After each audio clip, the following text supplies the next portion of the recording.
کیا کیا باتیں کریں گے مرشد سے ملنے کے بعد؟ کیا کیا باتیں کریں گے؟ یار پہلے تو اس کو دیکھیں گے، اس کے ہاتھ کو چھوئیں گے اور پھر جو ہے اس کو آگاہ کروں گا کہ بھائی کیا ہماری فیلنگ ہے. لیکن یہ ہے کہ اب میرے دل میں یہ ٹھنڈک ہے کہ مجھے وجدان سا ہے کہ میرا مرشد باہر آ رہا ہے، ٹھیک ہے نا، اور جلد باہر آ رہا ہے. اور جو لوگ نہیں چاہتے ہیں کہ وہ باہر نہ آئے، انشاءاللہ ان کے دلوں پہ وہ دال کیا کہتے ہیں، وہ دال پیستے ہوئے انشاءاللہ وہ باہر آئے گا. ہاں، مونگ دال کے تو وہ کر کے نا خان صاحب باہر آئیں گے، ہم الیکشن بھی لڑیں گے اور پی ٹی آئی جو ہے وہ کمران بن کے اس پاکستان پہ حکومت کریں گے. محترم چیف جسٹس صاحب اسلام آباد ہائی کورٹ کی عدالت میں 9 مقدمات تھے، جس میں شیخ سہیل صاحب ایڈیشنل سیشن جج اسلام آباد نے اسلام آباد کی سیشن ڈویژن میں 7 pre arrest bail chairman P T I کے جیل میں نظر بند ہونے کی وجہ سے عدم پیروی پہ خارج کر دی تھی، جس کے اگینسٹ فوجداری نگرانی ہم نے دائر کی تھی، جس پہ آج سماعت ہوئی. اور فاضل چیف جسٹس صاحب نے یہ ہولڈ کیا کہ چونکہ اس میں چند کیسز جو ہیں وہ ٹیررزم سے ریلیٹڈ ہیں جو ڈویژن بینچ کے سامنے لگے ہیں، تو لہذا جو فیصلہ ڈویژن بینچ کا ہوگا وہی سنگل بینچ میں فالو ہوگا.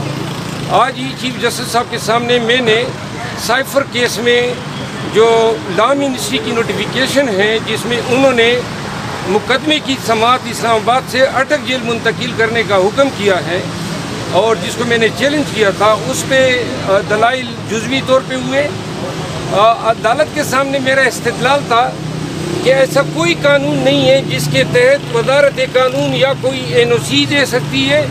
یا وینیو کے چینج کر کے دوسرے صوبے میں ٹرائل کے احکامات صادر کر سکتی ہے. میں نے بار بار کہا کہ جو پراسیکیوٹر صاحبان 3 پراسیکیوٹر ایف آئی اے نے انگیج کیے ہیں، بڑے نامی گرامی وکیل ہیں، میں نے کہا کوئی ایک قانون کا حوالہ دے دیں، اگر نہیں ہے تو پھر جو ہے اس میں عدالت عدالت جو ہے اس میں حکم امتناعی جو ہے صادر کر دے. تاہم عدالت نے یوں حکم کیا ہے کہ جو ابو الاسناد صاحب کی عدالت میں ضمانت جو پینڈنگ ہے اور جس کا انہوں نے اس ریٹ کا حوالہ دیتے ہوئے کوئی تنازع بنانے کی کوشش کی تھی، فاضل چیف صاحب نے آج حکم کیا ہے کہ اس ریٹ کے حوالے سے کوئی عدالت پریجوڈس نہیں ہوگی اور بیل پٹیشن کا جو ہے انڈیپینڈنٹ فیصلہ کرے گی. 12 تاریخ کے لیے وکیل سرکار اور استغاثے کے پراسیکیوٹر کی طرف سے استدعا پہ کارروائی ملتوی ہو گئی ہے. آج ہی اڈیالہ جیل سے اٹک جیل میں کوشاخانہ کیس میں رکھے جانے کے خلاف میں نے ریٹ دائر کی تھی، اس پہ بھی سماعت ہوئی. اس پہ جزوی سماعت پہلے ہو چکی تھی اور آج عدالت نے مکمل بات سماعت کی. اس ریٹ کی پینڈنسی کے دوران چیئرمین پی ٹی آئی کی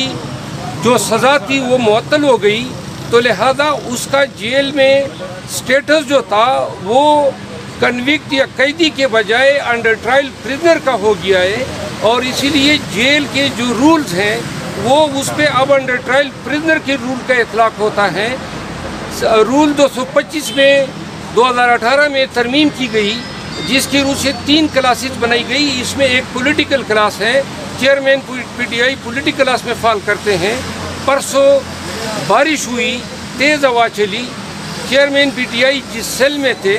اس کا چھت ٹین کا بنا ہوا تھا، وہ ٹین گر گئی اور سارا رات بھر پانی اس کے سیل میں گرتا رہا. جو میٹرس تھی وہ پوری پانی میں ڈوب گئی تھی اور چیئرمین پی ٹی آئی رات کو نیند نہیں کر سکے. آج عدالت کو میں نے یہ بتایا کہ اڈیالہ جیسی جیل جو پاکستان میں 4تھے نمبر پہ ایک ایڈمنسٹریٹیولی اور انمیٹ کے حوالے سے سب سے بڑی جیل ہے، سب سے سیکیورڈ جیل ہے،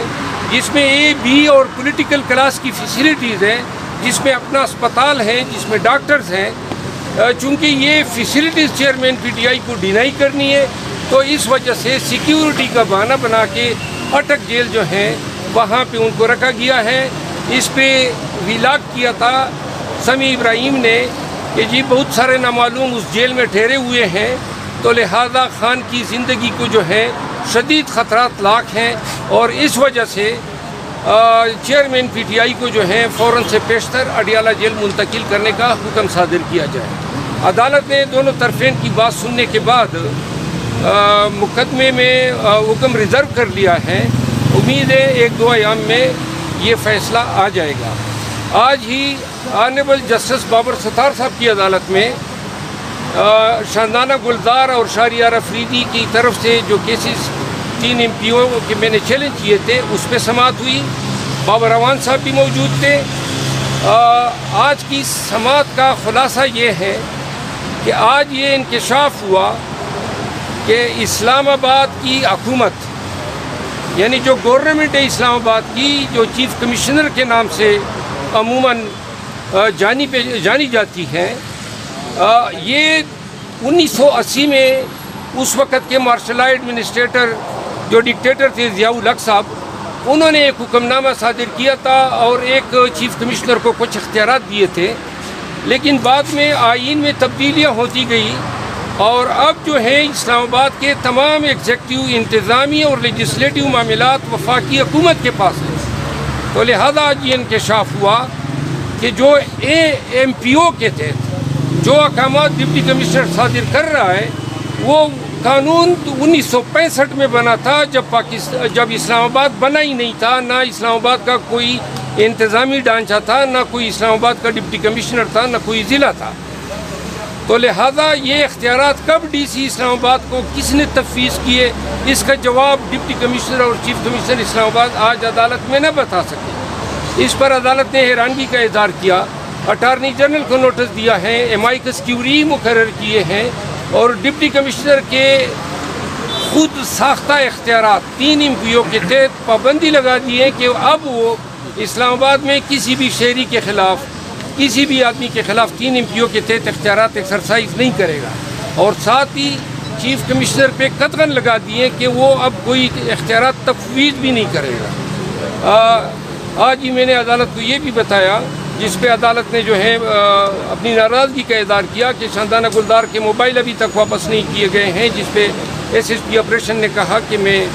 جلد ہی ان کی واپسی کے احکامات جاری کر دوں گا۔ جی کوئی سوال ہے تو میں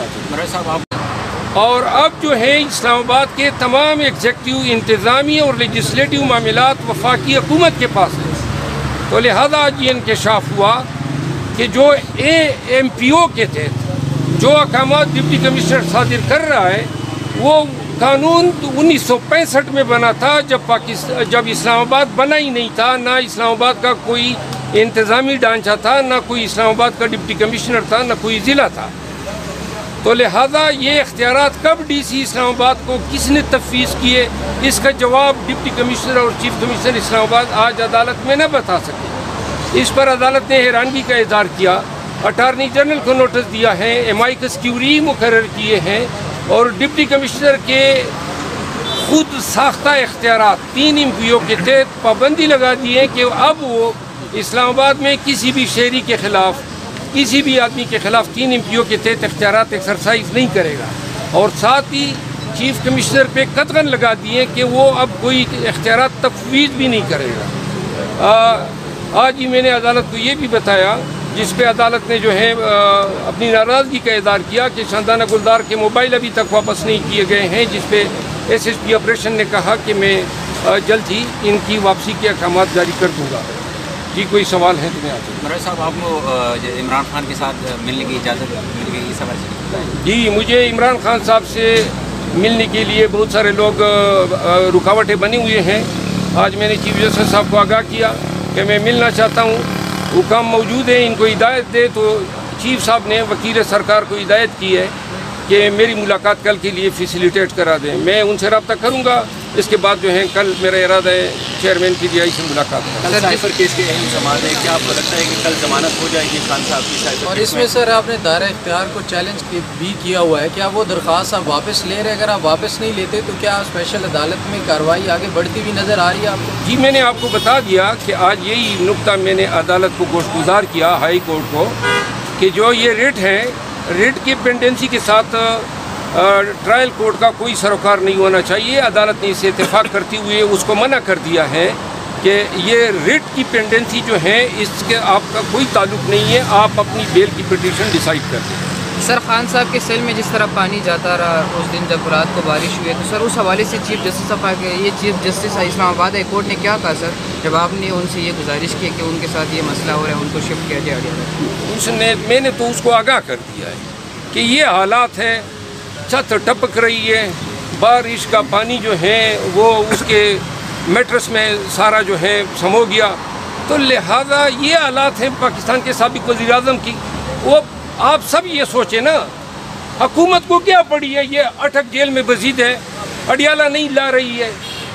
یہاں پہ اس کو عدالتوں میں پیش ہونا ہے، اپنی ضد کر رہی ہے، درمی کر رہی ہے عدالتوں کو۔ عدالت کا حکم تھا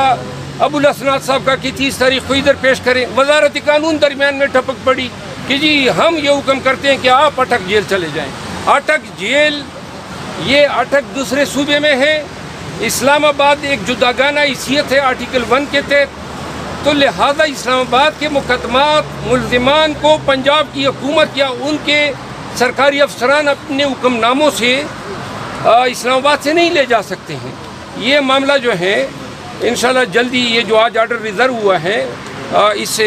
فیصلہ آ جائے گا۔ صاحب پی ٹی آئی کے فیصلے کون کر رہا ہے بطور سیاسی جماعت؟ کس کے ہاتھ میں اس وقت کمانڈ ہے پی ٹی آئی کی، اور کون فیصلے کر رہا ہے؟ پی ٹی آئی کے فیصلے کور کمیٹی کر رہی ہے، اور جو نارمل فیصلے ہیں وہ کور کمیٹی کر رہی ہیں۔ جو بھی اہم بات ہوتی ہے وہ چیئرمین پی ٹی آئی سے پوچھی جاتی ہے، اور اس کے مشورے سے پھر جو ہے مزید اقدامات۔ سر پرویز الہی کے حوالے سے کیا کہیں گے جس طرح ان کو دوبارہ گرفتار کیا؟ پرویز الہی کو جو گرفتار کیا گیا ہے، اور عدالت کا لاہور ہائی کورٹ کا حکم نامہ آپ نے دیکھا، پھر آپ نے دیکھا ہمارے ہی ڈپٹی کمشنر صاحب نے اسلام آباد کے، اس نے جناب اسی روز کو 3 MPO جاری کر دیا کہ پرویز الہی کے رہائی سے اسلام آباد کو شدید خطرات لاحق ہیں۔ پھر ان کو یہاں لایا گیا اٹک جیل سے پھر نکال کے بھیمز اسپتال، پھر پولیس لائن میں انہوں نے، یہ آپ دیکھ رہے ہیں یہ سرکاری ادارے یا انتظامی ادارے سیاستدانوں کے ساتھ کبھی اس طرح ہوا ہے؟ عدالتوں کی احکامات کی پامالی جس تواتر سے جاری ہے، یہ جو بار کونسل نے کنونشن رکھی ہے، پشاور میں جو کنونشن ہے، یہ عدالتوں کے احکامات کی بار بار بے توقیری جو ہے اب وکلاء کو متحد کرنے میں مدد دے رہی ہے، اور انشاءاللہ جب وکلاء عدالتی احکامات کے تحفظ میں اور عدالتی وقار کے حق میں نکلیں گے تو مجھے یقین ہے کہ وہ وکلاء تحریک کی شکل اختیار کر جائے گی۔ اچھا شرف افضل صاحب یہ بتائیں کہ 3 MPO جو اختیارات معطل ہوئے اس کے تحت کتنے لوگ اسلام آباد میں جو ہے ابھی تک 3 MPO کے تحت جیل میں ہیں یا کسٹڈی میں ہیں، اور کتنے لوگوں کو فائدہ ہوگا، اور اس کا کیا اثر پڑے گا پہلے سے گرفتار شدہ لوگوں پر؟ یہ تو آج کے بعد جو احکامات ہیں وہ صادر نہیں کرے گا، پہلے سے جو جاری کردہ احکامات ہیں وہ تو آلریڈی زیر سماعت ہے عدالتوں میں، اور ان کو اس آرڈر کا کافی اثر پڑے گا اگر یہ حکم نامہ دیگر عدالتوں میں لے جایا جائے کہ جی اس کے پاس تو اختیارات ہی نہیں ہے، تو لازماً جو ہیں وہ ان لوگوں کو فائدہ دے گا۔ اسلام آباد میں ڈپٹی کمشنر آج اپنے عدالتی یا انتظامی اختیار سے بے توقیر ہو گیا ہے، اور یہ جو بھی لوگ اس طرح اپنے اختیارات کا ناجائز استعمال کریں گے، انہوں نے اتنا غلط استعمال کیا کہ آج عدالت کو اپنے تئیں ہم نے استدعا بھی نہیں کی، عدالت نے جو ہے ڈپٹی کمشنر کو کہا کہ آپ آئندہ کسی شخص کے خلاف 3 MPO کا